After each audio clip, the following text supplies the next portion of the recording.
Welcome, everyone.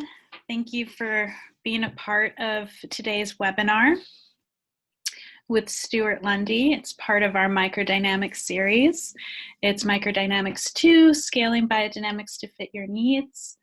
And we'll be having Microdynamics 3 and 4. 3 will be on the 28th of April and 4 will be on the 19th of May. We hope you can join us then as well. Deepest gratitude for you guys for joining us this evening. My name is Rafael Guzman. I'm a staff member of the Biodynamic Association. And before we get started, I'm going to go over a few things about Zoom, which is the platform we're using for tonight's presentation. And I'll just go over a few things before we begin. So just to share for sound quality for the recording, we'll begin with everyone muted. So you'll have to raise your hand if you'd like to ask a question or put your question in the chat, which Stewart will also be checking during the presentation. And to do these things, you can, if you'll take your cursor and go to the bottom of the Zoom screen, you'll see a toolbar.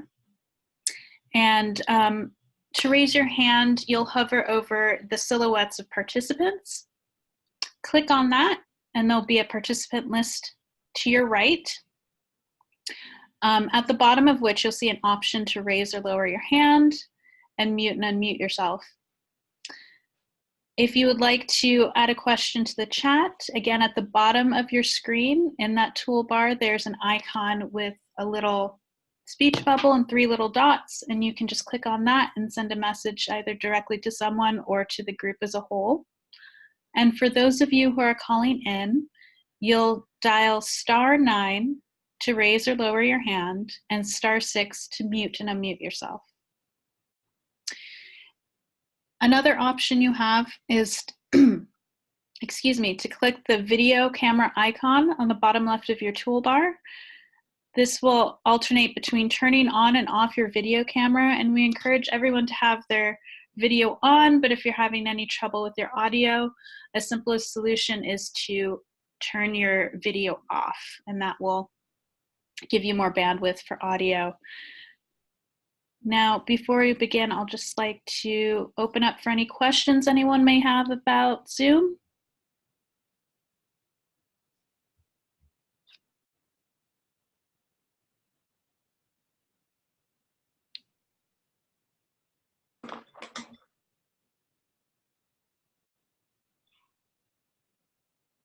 All right, I'm not seeing any questions, and I'm happy to see you all are introducing yourself in the chat already. That's great to see. So without any further ado, I'd like to turn it over to Stewart Lundy. Thank you so much. All right, welcome everyone. As you know, my name is Stewart Lundy. I'm with Perennial Roots Farm in Accomack, Virginia. We started our farm in 2010, and we grow a bit of everything. First thing I'll ask is, how many people here saw the last session, the Microdynamics 1? Just interested to try to gauge where the community here is in terms of what we've seen. Is there anyone who didn't see it? I don't want to do too much that's redundant, but I want to, okay, a couple that didn't, a few, all right. That just gives me a good sense of where to move forward to. All right. My second question would be, how many people have read the agriculture course?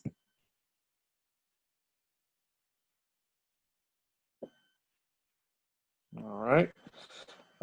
That's actually saying that not entirely. I don't know how many people have read it entirely, even if they've read it from cover to cover. You can see mine. I use a different color ink each time I read through, and now I'm on my 3rd copy. There's a lot to be extracted from it, and I don't know if I'd even recommend it as the place to start, because it can be a bit daunting. The vocabulary, it's a little different. Some of the translation can feel a little stilted at times, but there's a lot of great information in it nonetheless. If you'd like a reading recommendation, which I find to be a little more accessible but still totally relevant to seeing the farm or garden as a living organism, I'd recommend an out-of-print set of lectures by Steiner, which is Cosmic Workings in Earth and Man, and I'll type that out. Cosmic Workings in Earth and Man. It is available at the Rudolf Steiner Archive online for free, so I recommend checking that out. But that deals with all of these inner workings. It's given the same year that he gives the agriculture course, so Steiner's in that same kind of headspace. There's a whole set of lectures that are the lectures to the workers at the Goetheanum, and in a way they're very down to earth, and particularly for farmers and gardeners, we can use that sometimes. Another book I do recommend is Maria Thune's Gardening for Life, and also Maria Thune's The Biodynamic Year. Those are both excellent, and two books that I actually still, 10 years later, I still bring those back into daily practice because they're so dense, and they're beautiful too. Strongly recommend those. Yeah. So I will proceed. This will be a very brief overview. Some of you will recognize these pictures. I don't want to repeat the same words, but there's a fundamental concept I have to base this lecture on, and that's the idea of the farm as an organism, and that not as a metaphor. I'll list the names of books again. Let me do that quickly. Maria Thune, Gardening for Life. Maria Thune, The Biodynamic Year. Those are excellent.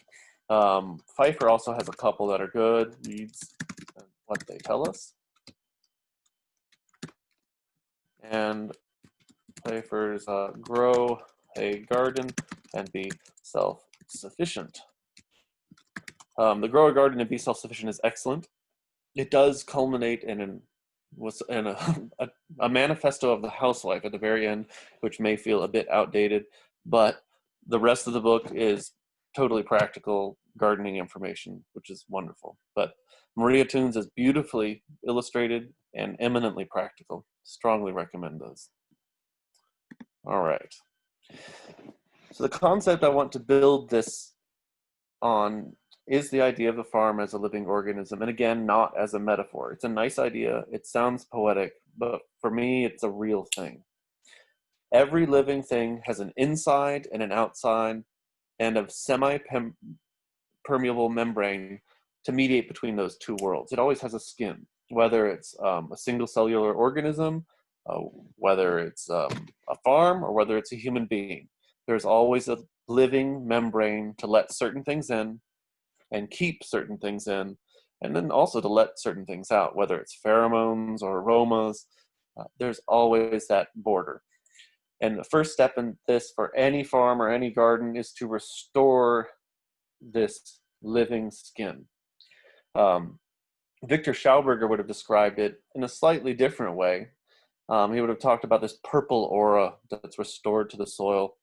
And he describes how peasants used to take a handful of loam or clay, put that into water, stir it and sing to it, what was called tonsingen. Tonsingen can mean two things. Tone can mean tone, music, but it can also mean tone in terms of muscle or clay.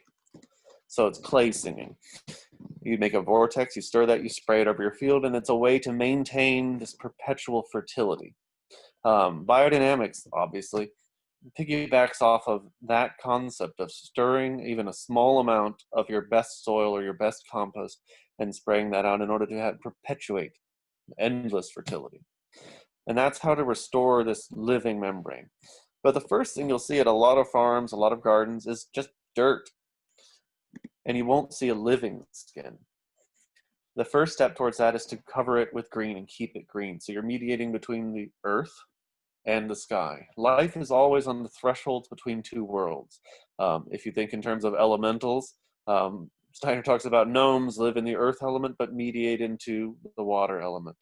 They're on that threshold, and an easy way to think about that is to think of salt. It crystallizes on the one hand, but then it's also soluble in water. We're always trying to work with these thresholds and keep them living. The first thing we can do is to cover everything with green and keep it green year round. That means something in winter, that means something in summer, and whatever your season is where things like to die back, find something that will survive that season. Even if it doesn't seem like much, keep something green, keep something alive, keep it photosynthesizing. That's our goal. In addition to that, we don't just mediate between the earth and the sky. We want to mediate between the farm itself and the neighboring areas. People instinctively do this around property lines, but this is something that could be further developed. On the outermost edge, you use the tallest trees, and then you plant shorter ones and shorter ones until you finally come to your annuals. You want something that's like a parabolic mirror, a dish almost designed to collect sunlight, because we're really, when we farm, we're gathering sunlight. And really, the way to think it, sunlight is almost the wrong word. It's starlight, because plants don't care which star is the source of their light. We're just prejudiced because we like the one that's biggest and closest. But the plants aren't so discriminating. So you further subdivide, starting with the tallest on the outside, shorter shrubs on the inside, and finally subdivide the areas. And you can see the first thing is you're not losing growing space. You're actually creating more productivity in the same space. I like to use Korean pine nuts towards the edge. There are pine nuts that thrive all the way from the Arctic permafrost to the equator. So there is a pine nut tree that will thrive in your area. You just have to find which one it is. And that's a crop. It's a marketable crop, it's an edible crop, and it's also habitat for birds. That's the kinship that Steiner talks about in the agriculture course, is this relationship of trees, especially to birds. Birds don't particularly like to land on the ground unless they have to, but they do have a great affinity for trees. And simply providing that is a habitat, but it's part of this interfacing of the farm with the neighboring region. If all you do is have a hedge no more than 6 feet to the north, or whatever, if you're in the southern hemisphere, to the south, blocking the cold winds, you can warm an entire acre over 200 feet from that hedge, and it will be warmed weeks early. So you'll end up with spring early, but you'll also stave off winter. And all that requires is a 6-foot living hedge. And that's why you want some of these evergreens for that. As you further subdivide, you transition to shrubs.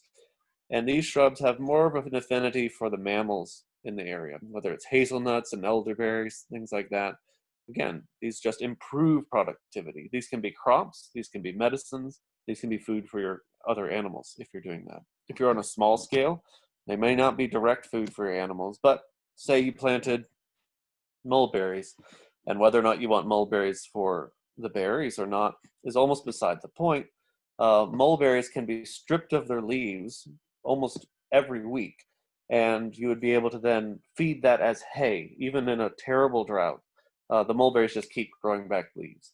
It's a wonderful hay substitute, and it's worth having those just to coppice them. Coppicing is cutting it low to the ground and allowing these shoots to come back up, and then you can just strip the leaves off, feed them, and it's a very easy way to grow your own hay.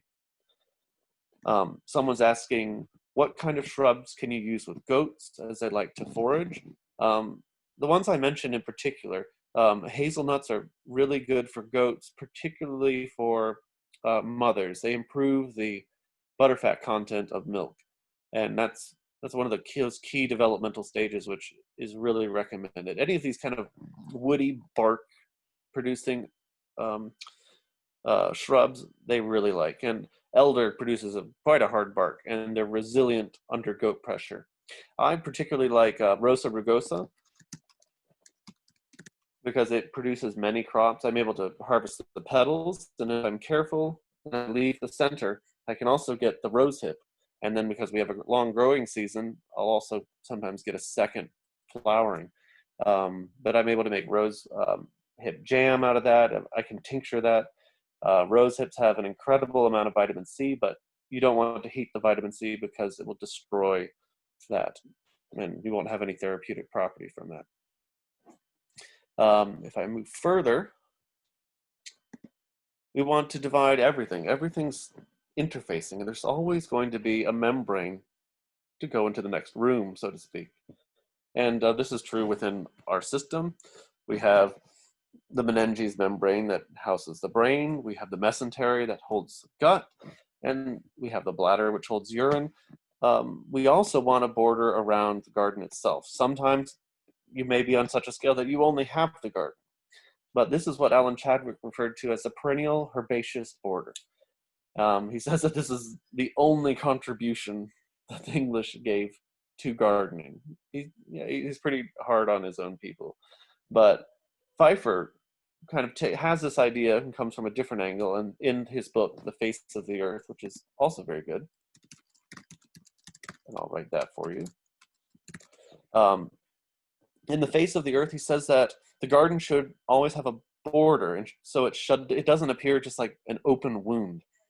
In terms of practical consequences, having any kind of border around your farm, around the fields, and around your garden actually helps minimize weed seeds drifting in, biocides drifting in. But in addition to that, it minimizes the wind. And a lot of people think of, oh, sunlight is going to be the main thing that dries your soil out. But no, it's primarily wind. If you can minimize some of the harshest winds, you will help keep moisture in your soil over a very dry season. And the result of that is going to be your plants will be alive for longer. You're really trying to craft a microclimate and to make it this resilient space. For this perennial border around the garden, I strongly recommend aromatic herbs of any kind. High oil, high essential oil plants. Because no matter what direction the wind is blowing, it will be wafting these essential oils across your crops. And many of the nocturnal pests, the moths and these other critters that go around eating your plants, they don't like these. Whereas honeybees and butterflies, obviously they're attracted by these things. So simply by doing this, this is part of the immune system of your living farm organism. This is a summary of the concept that I wanted to touch on from the last, and I didn't want to say too many things that were the same. So hopefully this is still informative for the people who had seen the previous. And I'm going to move forward unless we have any particular questions at this point. I'll give a pause for anyone who needs to type one, but if not, we will move full steam ahead. Someone mentioned the types of plants around the garden. Aromatic essential oil herbs, tulsi, rosemary, lavender, echinacea, just anything with a good oil content. Nettles is a good one. Not oil content, but it's just good nearby. Yarrow, basically any of the valerian. Just you might as well just think the biodynamic preparation herbs. Those are great around the garden. Even to a point of if you have a lot of fungal problems, you actually should have something with a really high tannin bark nearby. Whether it's oak or willow. Steiner talks about having these kind of trees in proximity will help dry up your plants just because they're radiating these tannins. You can almost think of this cloud of astrality that helps burn off excessive ethericity or excessive wateriness. Just think of like tanning a hide. If something's too fleshy or would rot, having oaks or willows in proximity, the neighboring plants are able to benefit. But again, any kind of high essential oil plant around the garden, it's really wonderful. All right, I'm not seeing any additional questions, so I will proceed. This talk in particular is about bringing everything down to a small scale, but in particular, bringing things into the realm of the living. One of the first things you can and should do, whether for yourself but for the health of your animals, it's to sprout your grains. If you have chickens, this is wonderful. If you have any other kind of small ruminant, this is wonderful. Ruminants really are not designed to eat dry grain. Ruminants are designed to live off living plants. And by soaking seeds and sprouting them, even if it's just for 24 hours to 48 hours, enough so they sprout, it does so many things. It nullifies the phytates, increases the enzyme content, improves the protein quality, reduces your feed bill, and improves overall nutrition. There's a quote from Charles Walters in his book, Grass, the Forgiveness of Nature. I'm going to try to write out the names of these books for you to read. He writes, "Only birds are naturally designed to consume ripened grain. Sprouted grains, when fed, erase the cost factor whenever grains are fed." That's a remarkable claim, that the benefits of soaking grains and bringing them into the realm of the living is so valuable, they totally negate the cost of having to buy feed in the first place. It's really a remarkable claim. But what we're really doing in a biodynamic sense is we're taking dormant seeds, which for all intents and purposes, these dormant seeds are dead. They're not alive, they're not growing, they're not reproducing. They're sitting there dormant, waiting for the right conditions. We're really moving them and bringing them into the etheric. And that, of course, requires water. That is one of the best things you can possibly do for your own health, and also for the health of any animal on your farm. That's just, I cannot overemphasize this part.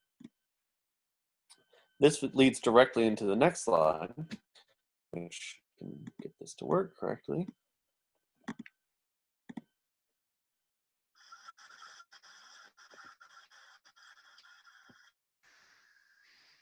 These are some of our rabbits feeding on barley fodder. We take fodder and we grow it for 6 days. And at the 6th day, we feed it to our animals.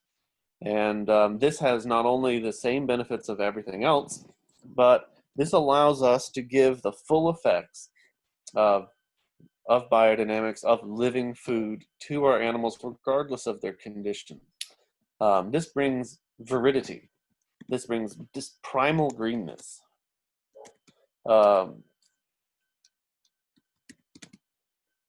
Hildegard von Bingen would have called this viriditas, which I think is a great word.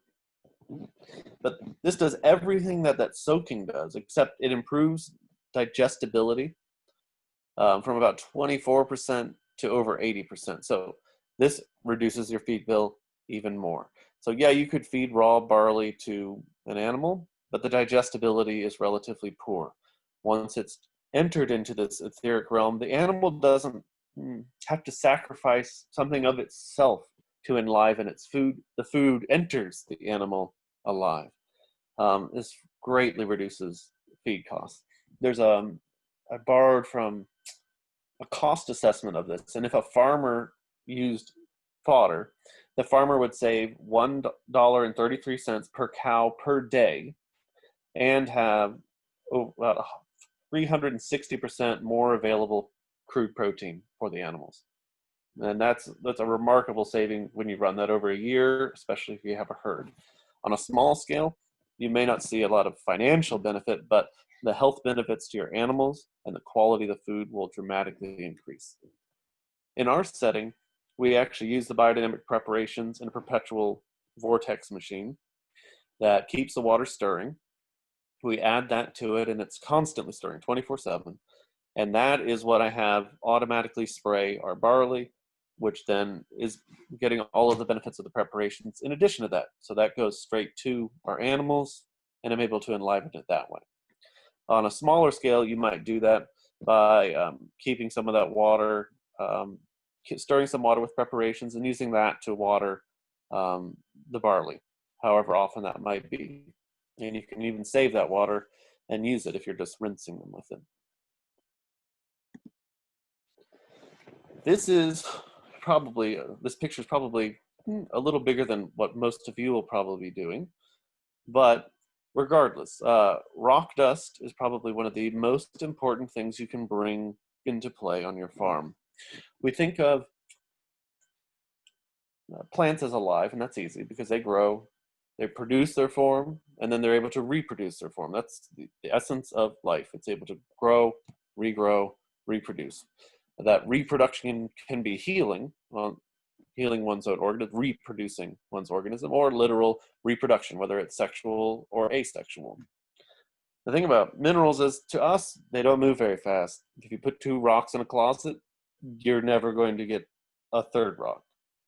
But rocks are just really in between lives, and bringing them to the farm, you're able to bring them back into this living circulation. This kind of dynamism that isn't anything like their rock form. If you live south of the Mason-Dixon, you're going to have considerably high rainfall. You'll probably have acidic soils, and you'll have leaching of minerals. This principle applies anywhere that there's high rainfall. You're almost always going to be missing a lot of these soluble minerals that should be able to dance and play within the plant realm.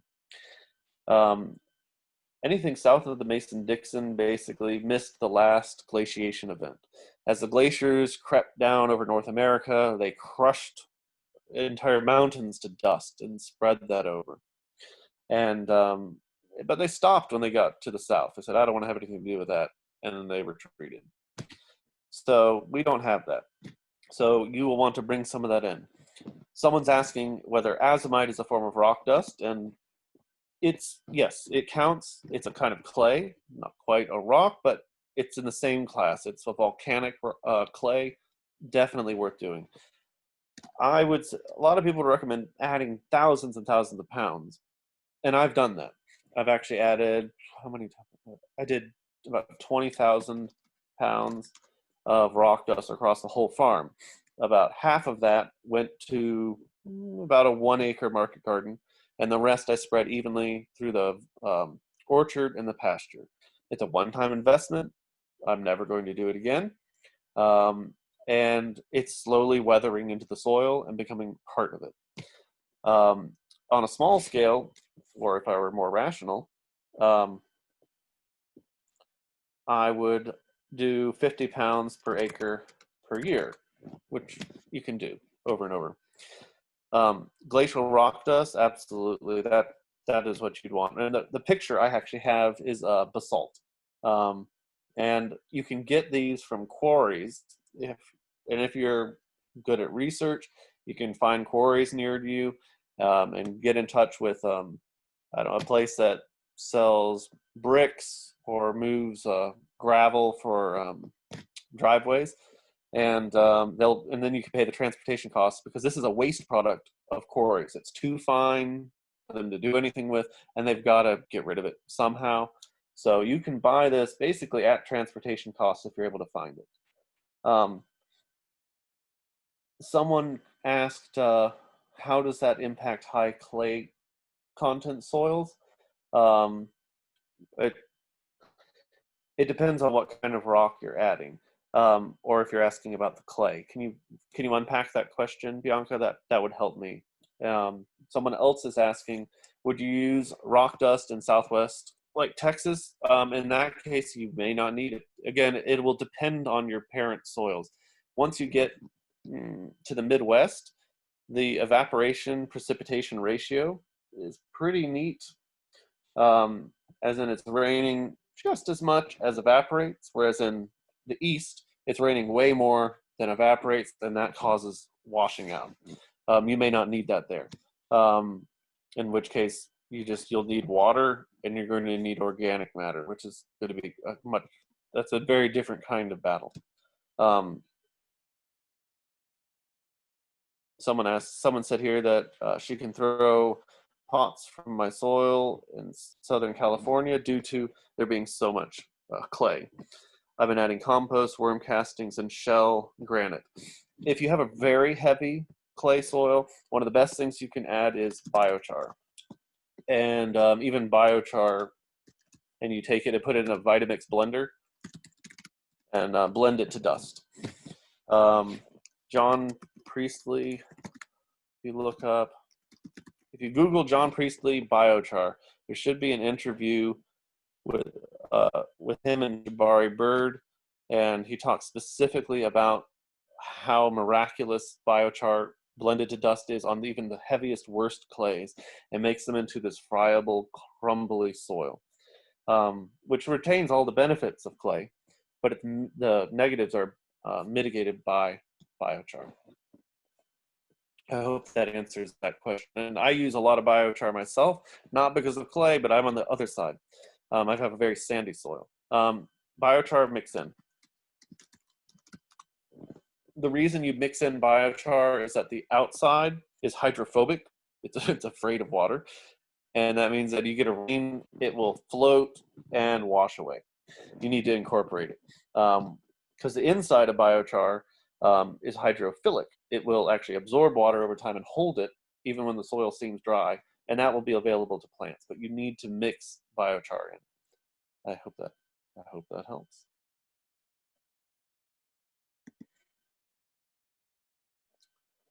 One of my big things about biodynamics is I've had people say, well, is it scalable? You know, and of course it's scalable, but I can show you how. Here's a depiction of our yeoman's plow.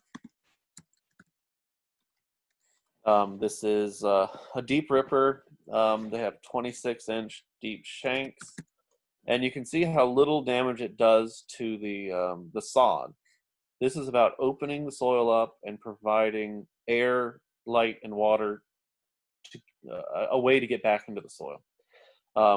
Behind this is walking one of my farm hands, and we've stirred 500, and we're spraying that into the chiseled hole in order for it to get down below the plants into the root zone, where none of it can be lost to UV. None of it can be burned off by the sun. We want it all to go in and go to where it'll be most active. So I'm going to play this video briefly for you. Just a sec.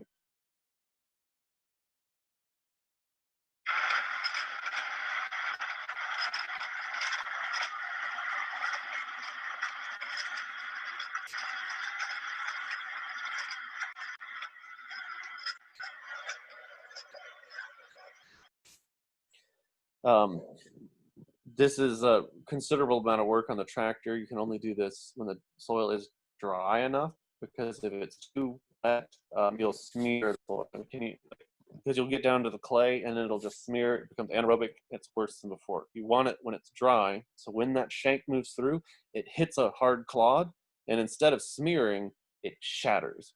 And then you have all of this texture opened up in the soil. And again, all of that, those surface areas, that's habitat for life. You've added air and light into the soil. It's scalable. Not everybody's going to be able to do that. This is an expensive piece of equipment. It requires a lot of horsepower. Of course, if you were clever enough, with the right amount of pulleys, anybody could move this across a field even without a tractor. But it is scalable. This is what I like to use. And if you are not familiar with this and don't have one, you need to get one. This is called a broad fork.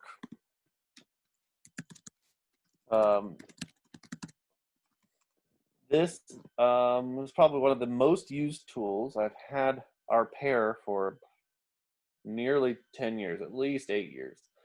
And I've even forgotten them, left them out all winter. There are cheaper versions of the broad fork, and I'm sure they work well, but these are industrial welded. I haven't been able to break them, and I've tried. They're remarkable. If you aren't familiar with how a broad fork works, these tines, these tines move, you push them into the soil, and then you lift, and it just cracks and lifts, and then you set it down. You don't invert the layers. You're just allowing the soil to be loosened deeply. If you do some double digging ever, if anyone's done that, double digging is the back-breaking work to do something similar. You remove double digging, you remove the topsoil, you kind of circulate it from one end to the other, but while it's empty, you crack the bottom with something like a potato fork. This kind of skips that and reaches all the way down, and you want deep shanks. There's a set of 2 that Meadow Creature sells. They're wonderful for the reason that when I first started doing this, I couldn't even get the longer shank one into the soil at all. I had to work with the shorter one and graduate to the bigger one. Now I can get them all in easily because that keeps developing. Pfeiffer talks about a point where the initiate Zarathustra, founder of Zoroastrianism, introduced the plow in order to bring light into the soil. And that was a really confounding statement to me for a while, until I realized that humus is mostly carbohydrates. It's more than 50% sugar, which is condensed sunlight. And even the way people used to think about air and light, they didn't think of those as separate things. There was earth, air, fire, water, but that air element combined air and light. They thought of the 2 really as belonging together. And if you look at a photograph of someone on the moon, it's pretty dark around, even though the same amount of light's coming from the sun. We need that atmosphere of air in order for light really to be seen, to refract. It has to refract, glow, reflect. You can see there's like shoemakers, candles with the glass lens, which allows that to refract. Air is just this fascinating element, and we're trying to get that into the soil. Traditionally, they thought of it as warm and moist. And it's warm in the sense that it's outward moving and expansive, like fire and steam. But then it's fluid in the sense of it obeys fluid dynamics. You can see how clouds move and how familiar that is. But we broadfork our new beds after the winter and before using our power harrow, which doesn't do any inverting. And whenever we disturb the soil, we like to add biodynamic preparations. There's a passing phrase Steiner uses, and it's almost like he says to apply the preparations at the point of chaos. And for me, that point is when you have introduced disorder. That is the time to add a new, so to speak, ordering principle. And for me, that's what the preparations can be. I like to use 500 or something that's called 500 XP, which 500 XP is 500 plus all compost preps, which makes it a very special substance. With that one alone, you can have really miraculous results. Let's see. All right. I will show you this one more slide, and after this, I'll probably open it up for some questions, actually. Let's see. So, the picture on the left and the picture on the right. On a conventional soil, how long do you think it would take to get from one to the other? And this is an audience participation moment, so type away if you can.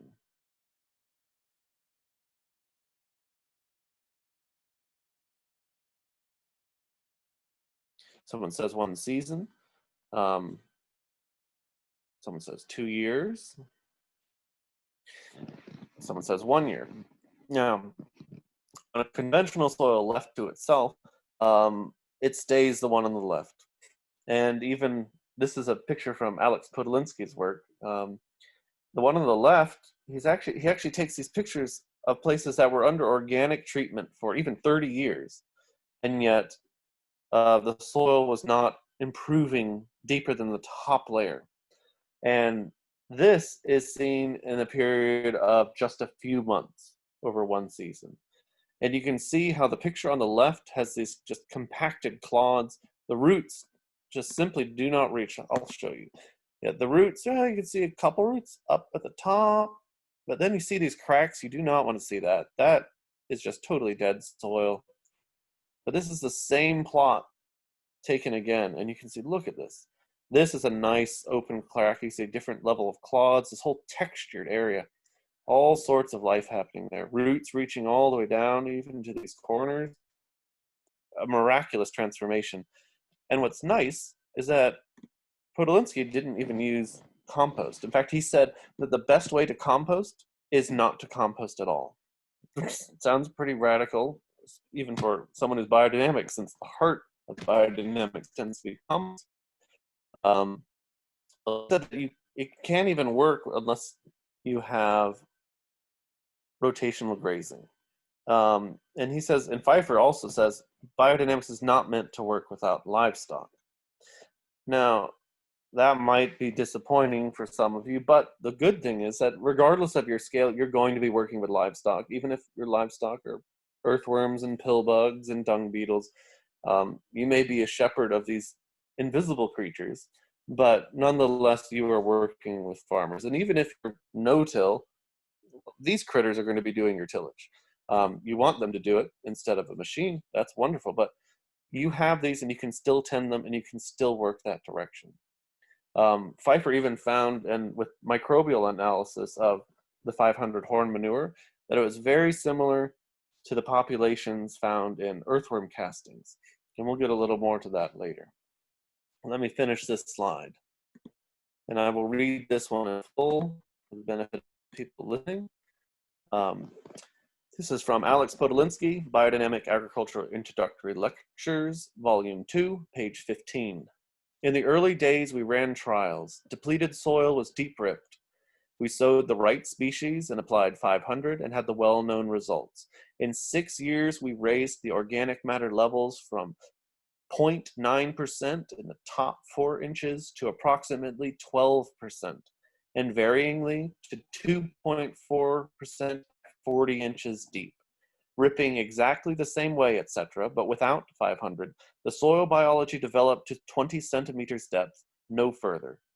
In modern farming, the right soil treatment and the biodynamic preparations must be applied together. This is a rate of soil transformation and topsoil building that by conventional science, the numbers say it's impossible. It takes 100 years to build a fraction of an inch of topsoil. This shows you can do that in a matter of months and years. And that's really the power in this. And that's why, regardless of your scale, if you're able to attain this level of transformation, even on a small plot, even on a tiny garden, you are doing as much carbon sequestration as a large-scale organic farm, and certainly a large-scale conventional farm. That's what these things can do, and that's why these tools in the right hands are really able to change the world. At this point, I'm going to open it up for questions. Anyone who's willing, I think this would be probably a good point. Sure, we have a question from Flor. Flor, go ahead. Hi, Stewart. How are you? Good. How are you? Can you hear me? I can. Yes. How are you? Good. Yes, dear. I have a question.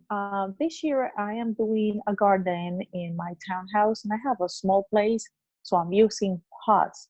My question is, and I'm using biodynamic compost and biodynamic potting soil that I purchased Malibu compost. Mm-hmm. Now, I have a question for you. I am new to biodynamics and I'm learning through the webinars and reading. And for me, it's a little bit overwhelming because there's a lot of material and it's new for me, but I really like it. Should I use, should I use compost tea for my garden? Are you growing in pots, you said? Yes. Yes, it would do you no harm to use compost tea. Mm-hmm. And you could either use compost tea or barrel compound. Barrel compound is not exactly compost tea, but it is, in some ways it's better as an inoculant, as a stimulant, as a soil builder. Okay. I strongly recommend that. But compost tea is it's wonderful if you can do it. It's really great. Now I have a question for you. Where can I find that barrel compound? You can find that from JPI, the Josephine Porter Institute. Okay. Do you think they ship it? Because I'm in North Carolina and the Malibu compost, they ship around the United States, and that was how I was able to get the potting soil and the compost. Yes, JPI will ship around the country, and biodynamic preparations, the nice thing about them is they're small enough to ship anywhere. But yes, Okay. they do ship. Okay, perfect. I think I'm pretty much done with questions. I really appreciate your help. Yeah. We have 2 more questions in text, and I will read one of them first. The first one says, can you use leaf mold in place of manure compost? Leaf mold is wonderful, especially if it's really well aged. And by the time it's well aged, it often actually has become a bit of a manure compost because the earthworms have started to move through it, and it's half earthworm manure. But there's this tendency, if you stick to only vegetable-based products, that the compost pile will tend to be lacto-fermentation if it's vegetarian. There needs to be an element of astrality, and the leaves are good for that, in the sense they have their tannins and the nitrogen content, but also weeds, particularly medicinal herbs and wild weeds that have, even if you think of it as poison / medicinal property, if those are brought into the compost, you're adding that element of animality or astrality, however you want to term that. But leaf mold it's excellent. I personally don't use it as a substitute, but I think the two work really well together. Someone has asked, so the pH is wrong. Yeah, the pH of and plant-dominated compost pile tends to be sour, which, if you wanted to, you could be adding a bit of lime to that. And that's actually something that Rudolf Steiner recommends in the agriculture course. There's a part where he talks about a plant-based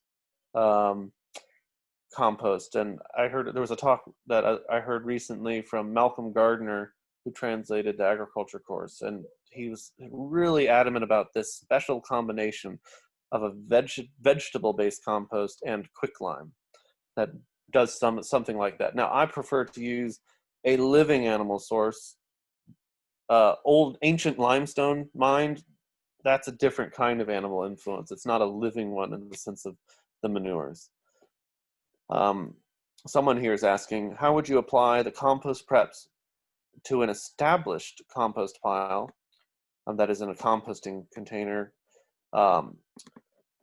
I would just, and someone might call me barbaric for this, but I take a stick or a metal rod, copper tube, whatever you have, stab it into the pile, work it so there's a hole. You can ball up the preparation in a bit of finished compost if you can, or you could drop it down a tube so it gets all the way in. But take that compost preparation and put it in at least a foot below the surface, so that the forces radiating from that don't just float up and out of the pile. You want them to deflect and circulate within it.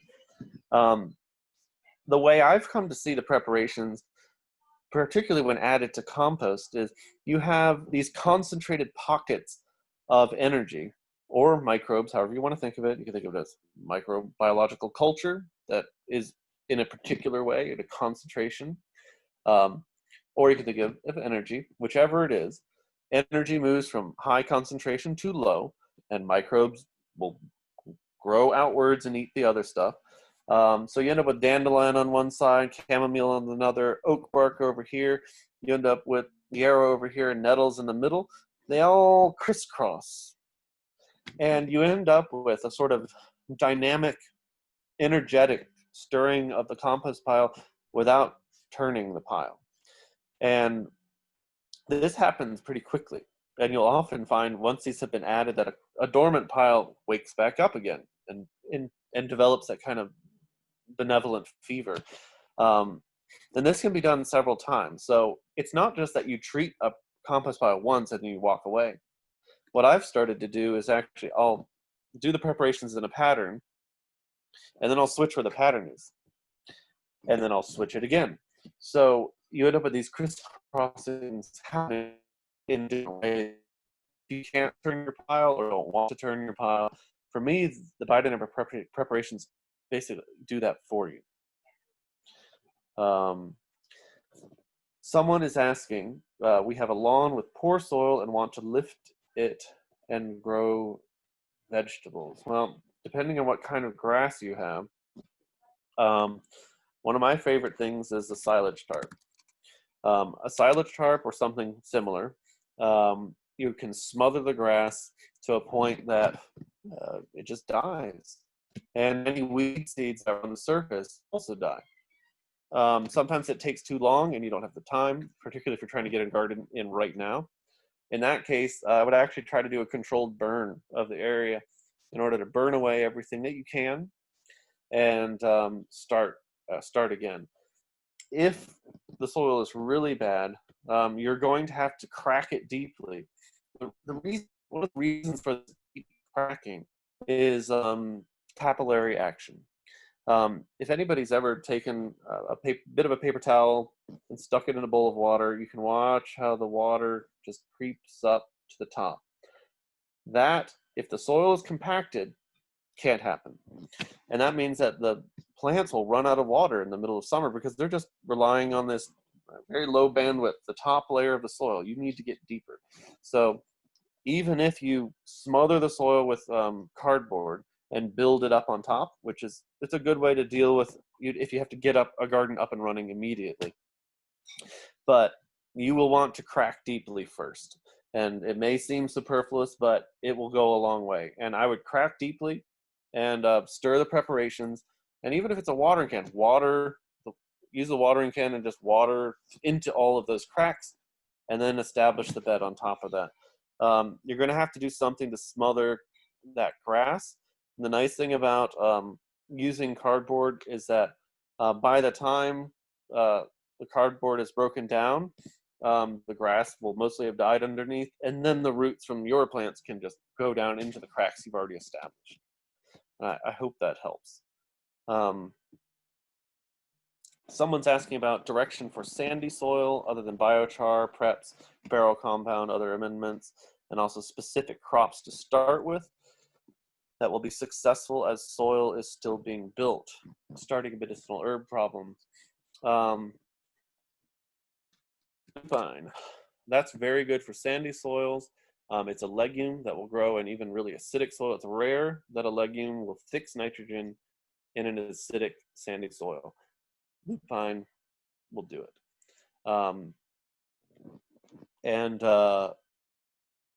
In addition to that, I use biochar, and like we already talked about biochar. I like to, depending on where you are and what the conditions are, I like to use C90, C mineral solids, because this has the full spectrum of all 90 non-radioactive elements on the periodic table in basically a perfect balance.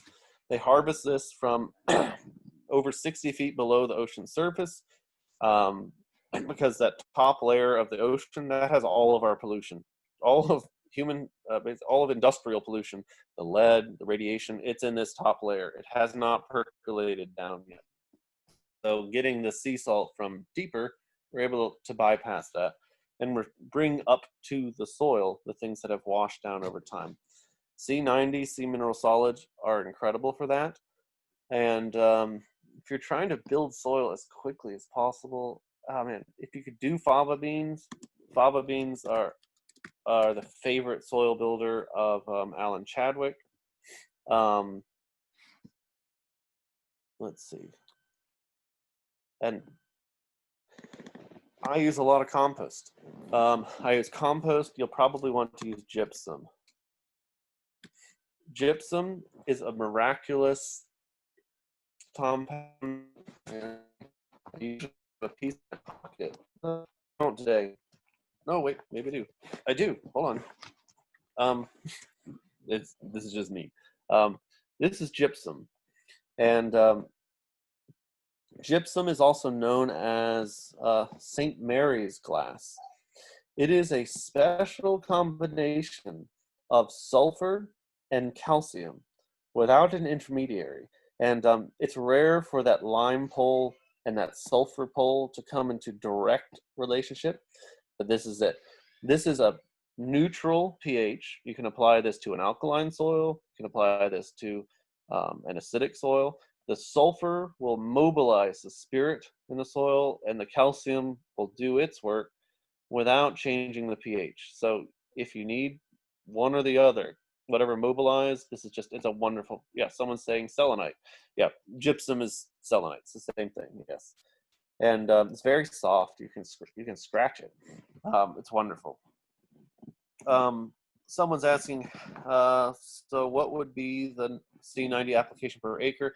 Depending on your use, I think the bag has a recommendation, but I think it's 50 pounds per acre. And that's one bag. You can do less, but that's a recommendation. If you're worried about sodium, C crop is a better way. The biodynamic relationship between sulfur and nitrogen. Oh, that's not an easy one. I can talk about nitrogen. I didn't want to really get into all of that right now. Do you have a particular application you have in mind, Mike? I'm going to answer a question further up too. Someone asked, do you recommend stirring the preps by hand or with a stirring stick, or does it matter much? You're using the hand and water. Well, there is a benefit to having your hand in the water, because if you, or part of you is touching the ground with your hand or your knee or a bare foot, and you're using a plastic bucket, you are grounding the stir, which means any excess static buildup that's happening there, which for me, any static buildup, particularly in a plastic container, is going to have a life negative effect. But if you're grounded, all of that's going down into the earth, the subterranean area where it's happy, and that allows for more of the beneficial things to occur in there. In addition to that, we have you can stir with a stick. I like to stir by hand. That's my preference. I think it does matter. It's to warm the water first. And if you're stirring with your hand, you're also adding some of your own warmth to it. And if he talks about, there's this almost, you add even some of your own feeling life to it. And I think that's far easier to transmit when you're stirring. In addition to that, if you've warmed the water slightly and you're stirring, it's the middle of summer, if you're stirring with a stick and it's hot out, you're going to get hot. But if you have your hand in the water, you'll often not even break a sweat because it's taking the heat out of you. It's a very interesting experience. So I prefer to do it by hand. I kneel by a 5-gallon bucket and stir because I'm touching the ground, it's grounded, and it works very well. Someone asked an ideal container besides plastic buckets for stirring preps, and the ideal would be an amphora, an egg-shaped vessel with, or anything with a rounded bottom. You'll notice if you get a vortex going in that, it will just keep on going. Mike, I don't know if I'm actually going to be able to answer your question right now. If you want, feel free to email me later. I think that's going to get into a very different world very quickly, and I'm not even quite sure I understand the question application, if that's okay. Someone asked about cracking the soil deeply. Would the broad fork be used for that process? And the answer is yes. And yeah, sorry, Mike. I don't know if I can answer it at all, but hopefully I can in person. I'm going to proceed. We do have one question, one hand raised. If Okay. you can take one more question. Stephanie? Go ahead. Oh, Actually, well, while I was listening to everybody else, I was able to answer my own question. I was going to ask about the broad fork, but I realized that I think it was you were talking about a website called Meadow Creatures. Yeah, biodynamic broadfork, yes. Yeah, so I was just looking it up. So I apologize. Thank you. No worries. Thank you.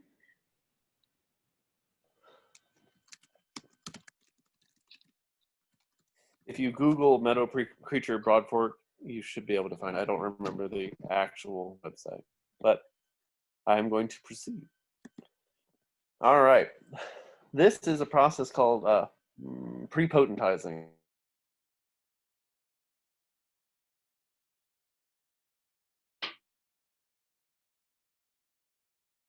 Resource you'll use for you take 25 fresh manure from dairy cow.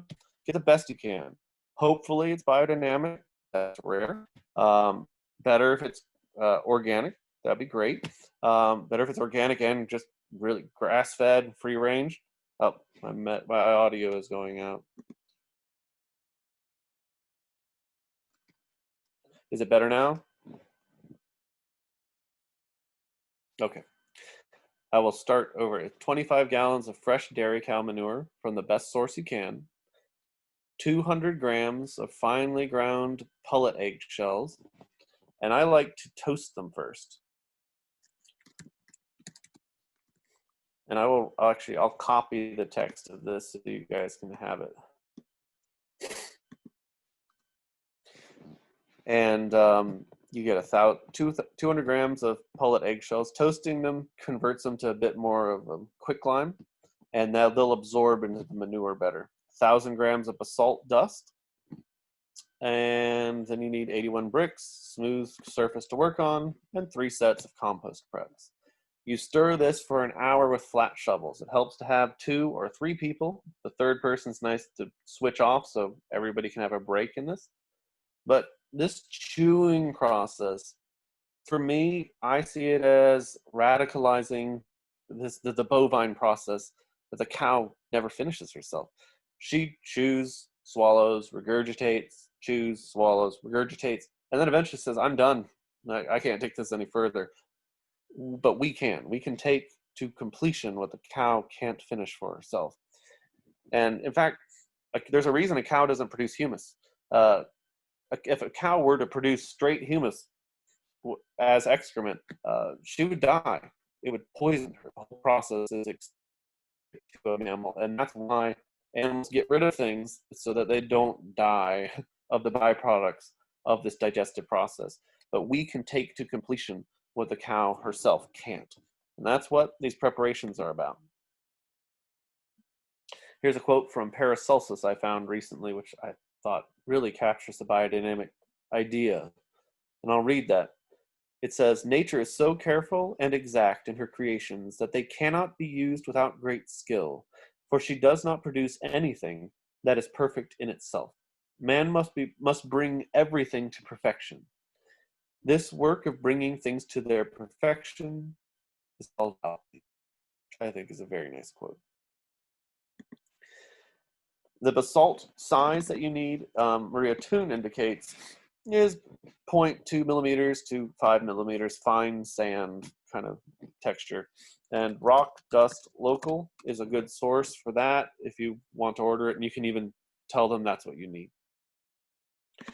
I like to make this mound with 9 bricks per layer and 9 layers, like the 9 preparations. And I like to dig a pit first, so it's half buried, and then mound it up. So it's half in the earth, half in the heavens, so to speak. It moderates the temperature. It digests really well. You want to keep the area relatively free of weeds and grass if you can, because they will eat this stuff because it's really good. The final result, though, is this.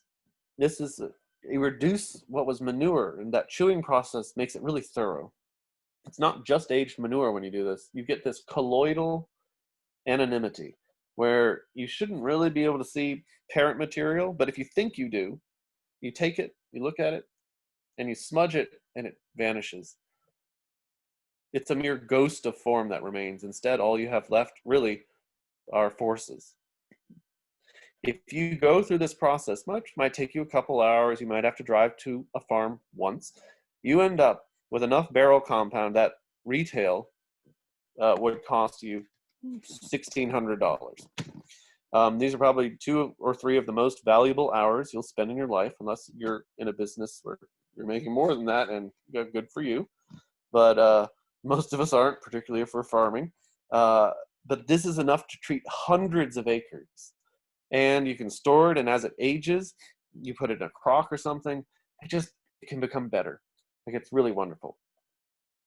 Once you've reduced this to this colloidal anonymity, it becomes non-soluble, or almost non-soluble. The 500 is really a better example of that. But how do you get something that's relatively non-soluble suspended evenly in water? Well, I asked a chemist this, and without hesitating, this chemist who knows nothing about biodynamics, couldn't care less about alchemy, but had an answer. The answer was, stir or agitate for a sufficient amount of time. Well, there you go. For me, that's part of the reason why we do the stirring. We are trying to get everything evenly distributed in water, particularly substances that might not want to be stirred or distributed in water. Silicic acid loves to be distributed in water. That's very different. Once that's in water, it diffuses out naturally. Whereas humus, once you've stirred it, if you don't get it out and use it quickly, it starts to settle out to the bottom. Pfeiffer said you should use the 500 once it's stirred within 3 hours. Maria Toon said within 4, because there's just this settling out process. This is with a perpetual vortex. And repeat, it's a looping animation, but looks pretty convincing. You can do this on a much smaller scale. In India, they use mason jars, and you can actually just take one, rock it to the left, you'll get a spiral this way, rock it to the right, and you get it that way. And you form this lemniscate, and you can just rock it back and forth. Or if you're doing experiments, you could do a bunch of mason jars and put them on a swing and rock them back and forth, each with a different preparation, and try them on multiple things. You don't have to spend a lot of time to experiment with these, but you have to be cognizant of how this works. But you need to remember that it doesn't matter how small you are, what scale you're working at. Everything you're doing counts. Because if you can restore the soil the way that Podolinsky did, you are doing more than a farm that's hundreds of acres. That's what you're able to do. That's what you're empowered to do. But not just that, you'll grow better food, more nutritious food, and you'll be part of healing the earth. Like, it's really a remarkable mission that this is all a part of. When you take this stirred water and spray it, these little droplets explode. And it's almost like these microscopic supernovas.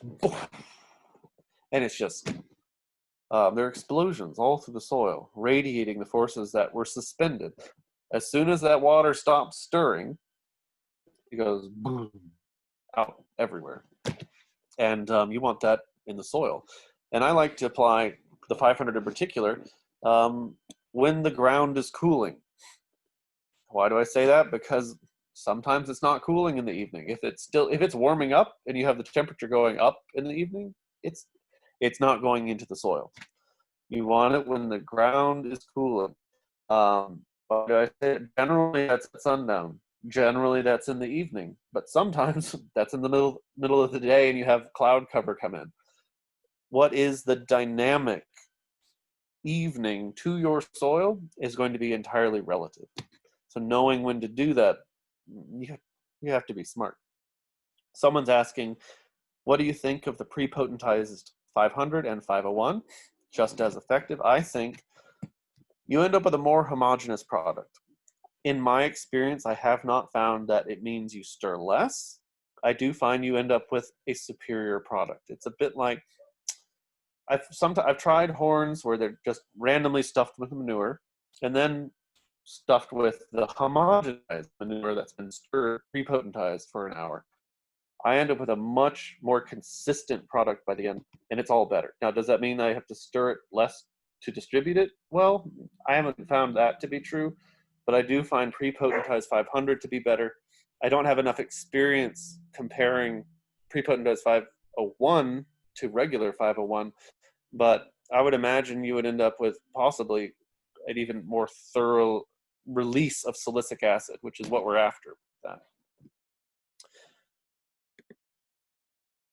I'm gonna briefly go, there are some beginners here. Some of the easiest things to start for beginners, just briefly. Radishes, they take 6 to 8 weeks. Salad turnips, I love salad turnips. They have this just beautiful creamy texture, and they're a great contrast to the radishes.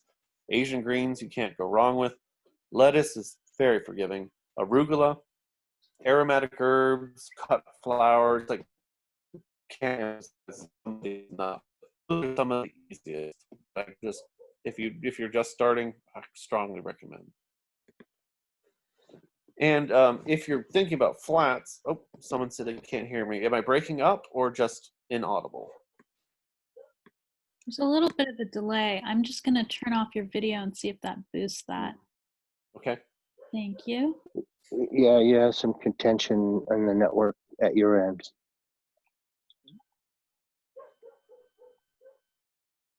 All right. Is this better? Yes, thank you. All right. Sorry about that, everybody. We made it pretty far without that. All right.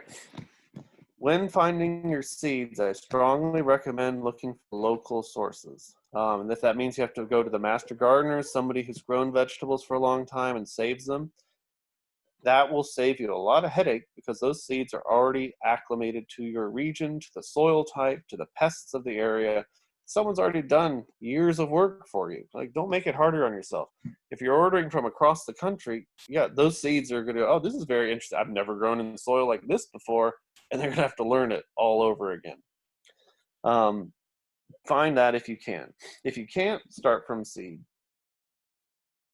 And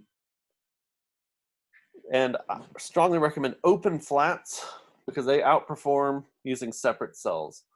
There are a few plants that have really tender roots, but in general, most of them will do much better in open flats. I like to make them now out of cedar and just shallow flats, and you fill them with the same mix you would have used. But when these roots are able to touch each other, they're able to share nutrients all the way across the entire thing. And that is just, that saves a lot of work on your part. That means if one part's dry, no, they can actually share water with the other ones. If one needs a nutrient, they can share with another. The mix I like to use is about 1/3 pro mix, 1/3 finished compost, and 1/3 soil from your garden. That's what I like to use. You could forego the pro mix and make your own out of like coconut core plus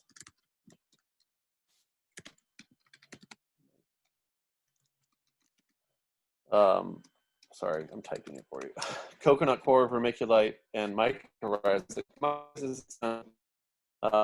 Strongly recommend that. And depending on how heavy or light your soil is, if it's a really heavy clay, you'll probably add less. If it's sandier, you might add more or even add a little clay to it. But that's just for this process. You want a little bit of your own soil so the plants are already learning what they need to be doing in that, not just in the luxurious conditions you've created in the started flats. And I've got a quote from Alan Chadwick here. Very few people realize why you sow seed in a little tiny shallow box, and preferably wood. And it's simply because of a huge law. Shock of extermination, and I'm using the word merely symbolically. Shock of death produces a plant to become prolific.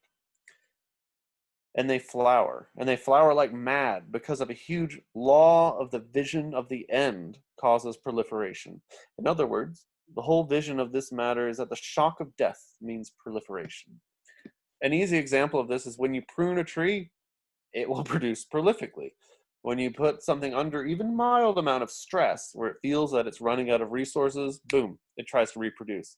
A mushroom log produces fruiting bodies once it's run out of wood to colonize. That's why you get fairy rings, because a mushroom is growing from the center and it grows outwards, and when the cart feels like it's run out of food, you get this circle on the outside ring.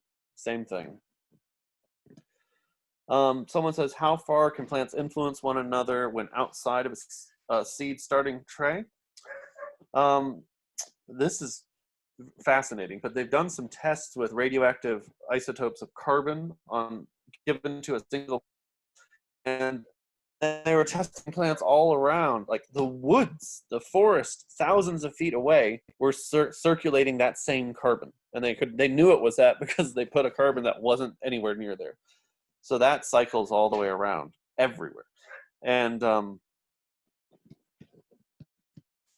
hold on.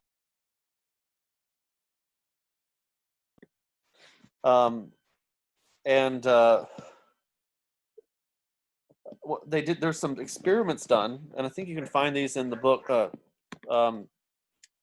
Secret Life of Plants.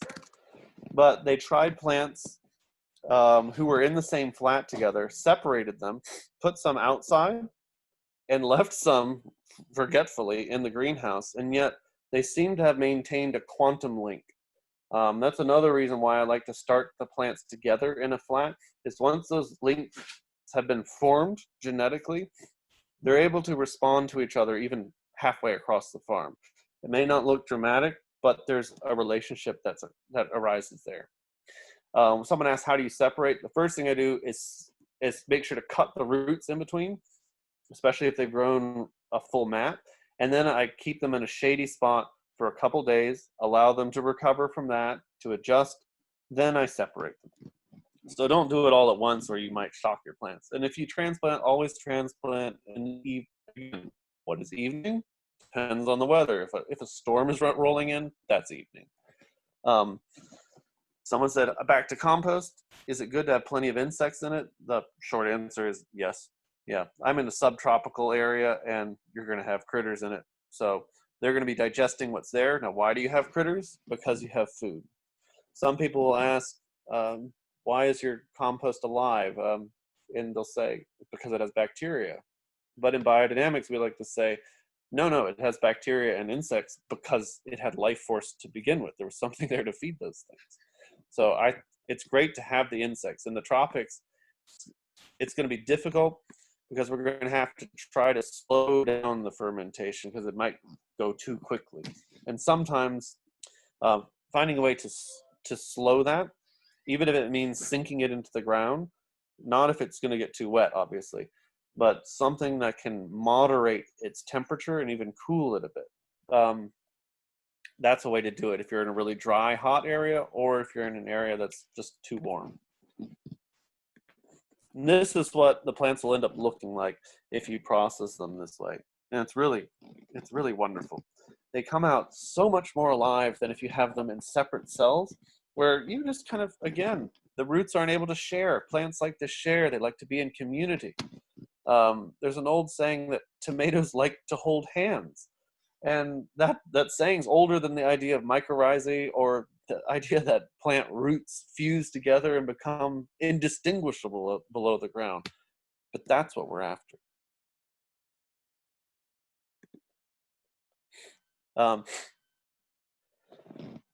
Create beauty first. If you have an ugly garden, it's going to be exhausting to work in it. I cannot overemphasize that.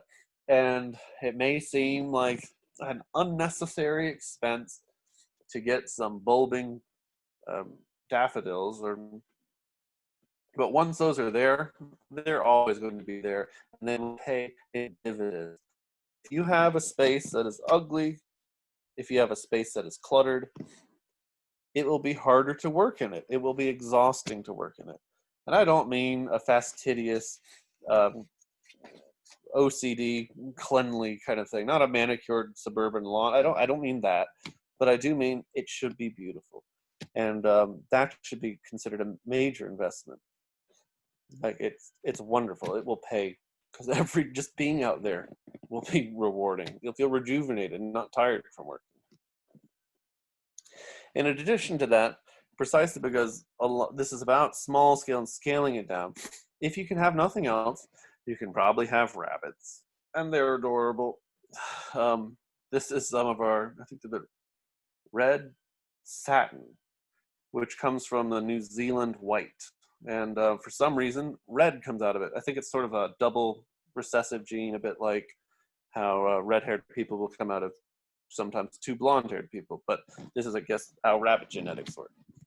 These are wonderful. Again, they feed on the fodder. We feed them weeds from the garden. We feed them nettles, plantain, all sorts of things. So they have the full range of what our farm can offer. Their manure is exquisite, particularly if you can separate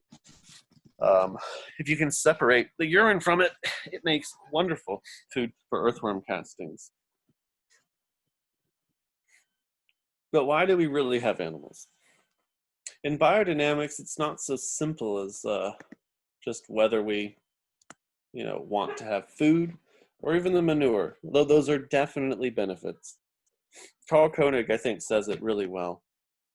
And he says, I don't think we keep animals in order to have food. We should keep animals in order to be near the well springs of all existence, which I think is a lovely idea. Of course, in the end, there is food. Of course, in the end, there is manure. But why we keep them, it's going to be something else.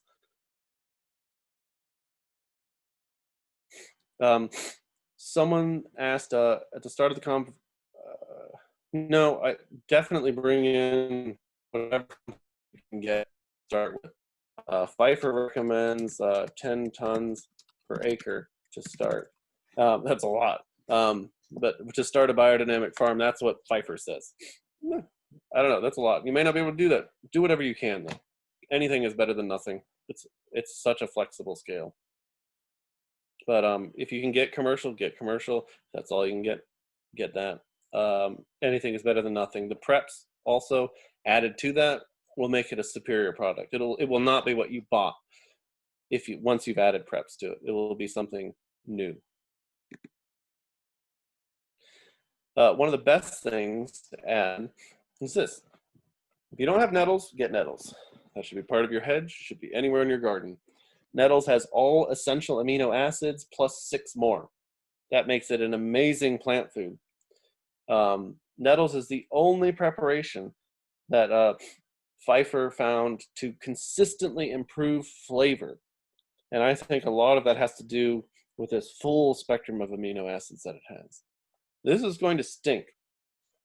This is not the preparation, but you take the fresh herbs, put them in water, and just let them rot. Put a stick in it, something you can stir with, and put it in your walking path. Don't put it too near where you eat because it does smell bad. But every time you walk past, just give it a little stir. It'll accelerate the process. Don't ever give this straight to your plants. I've done that, and I've burned my plants. It's a very high nitrogen content, and it's wonderful. Tomatoes can't get enough of it. Squash can't get enough of it. All those rampantly growing things that just hungry. They love this stuff, but dilute this. 9 parts water to 1, and it's wonderful.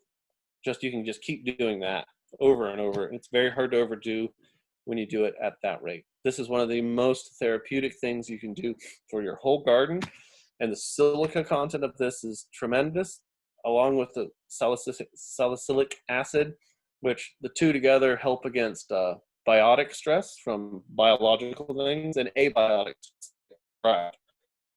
It's wonderful herb. And it's a preventative.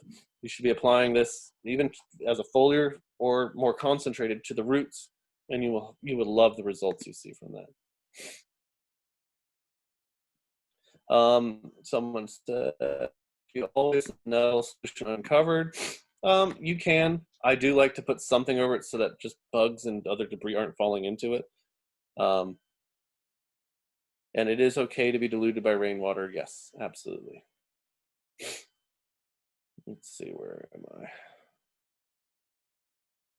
All right.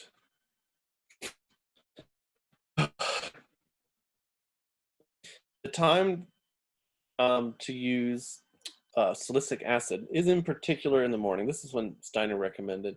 What you've done is you've reduced quartz in order to make it into silicic acid, which takes a long time. I actually found a patent at the turn of the century, which is virtually identical to the Horn process, but it's done in a lab. The amazing thing about the Horn process is that you can do it on your own space, and I highly recommend that. The most transformative part of the biodynamic preparations is not that they transform the soil. They do. They certainly do that. The really transformative part is what it does to your imagination. And using them is one thing, but making them, once you've made them, you can't unmake them. And your imagination will never quite be the same, which is wonderful. Someone was asking how long to steep the nettle in that water. I would say at least a week, 10 days. It'll get nice. You'll know when it's ready. Once it starts to stink, the organizing spiritual principle has left, and it's just leaving the forces behind. And that organizing spiritual principle is the very thing that keeps the odors deflecting back in. Because like nettles, like you can tell when you put it in a bucket, it stinks. And but that's because you want it to. You want it to be radiating all its forces so the other plants can just, drink them up. Someone asked about whether I'm going to talk about pest management in another session, but whether nettles will help with squash bugs. They will help with the full nutrient capacity of your plant. If you want nutrient density, that will end up helping against pests. Why? Because the pests will take a nibble of your squash and go, I'm full now. The more nutrient dense your plants are, the fewer bites the pests will take. You may have the same number of bugs, but you will not have the same amount of damage. And that is the magic of the preparations or any approach towards nutrient density. Someone's asking about copper pipe for stirring. It's totally reasonable. It'll balance, that will transmit both the static charge through you back into the ground, and will transmit through your hands whatever temperature you have into the water. It would bring warmth. It will at least bring the feeling and your own warmth into it, whether it's warmed the water before the stir. That was something Steiner recommends that a lot of people seem to have missed. It should be warmed before the stir as well. I don't always even do it myself, but it should be done. Someone asked how many pounds of nettle per gallon of water. I haven't weighed it. I basically pack it about halfway full and then fill the rest. So I don't know how much that ends up weighing, but that's how I do that.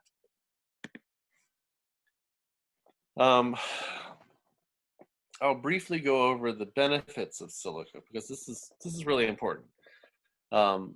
These benefits are not taken from biodynamics, so that's important to emphasize. This is from modern science and their assessment of what silica does in plants. First thing, it improves photosynthesis. It improves structure, pest resistance, fungus and blight resistance. It alleviates water stress.